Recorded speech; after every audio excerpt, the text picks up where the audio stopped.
یعنی کہ کوئی پریس کانفرنس کی تیاری آپ کی ہو رہی ہے یعنی اسد عمر صاحب آپ اب پارٹی میں کوئی ایکٹیو رول ادا کریں گے؟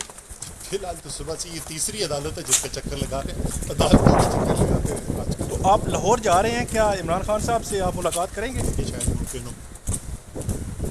اور آپ کیا سمجھتے ہیں، آپ پی ٹی آئی کو کیا کرنا چاہیے اس سارے سینیریو میں جب وہ ایک جو ہے پوائنٹ آف نو ریٹرن پہ پہنچ چکے ہیں؟ یہ کسی دن آرام سے تفصیل سے بیٹھ کے اس پہ بات کریں گے. آپ کا آئندہ کا لائحہ عمل کیا ہوگا؟ یہ ہو چکا ہے. اسد عمر صاحب ہر پریس کانفرنس میں صرف یہ کہا جا رہا ہے کہ کوئی دباؤ نہیں ہے، تو پھر وہ دباؤ ہے کیا جو دباؤ نہیں ہے؟ یہ تو جو کہہ رہے ہیں ان سے پوچھو. سر اسکرپٹ لکھنے والوں نے ایک ہی اسکرپٹ سب کو تھما دی ہے.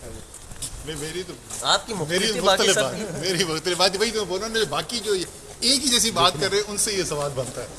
اچھا تو کیا شاہ صاحب کی بھی اسکرپٹ آپ جیسی ہے؟ پارٹی چھوڑنے کی پریس کانفرنس ہے، کوئی تیاری ہے؟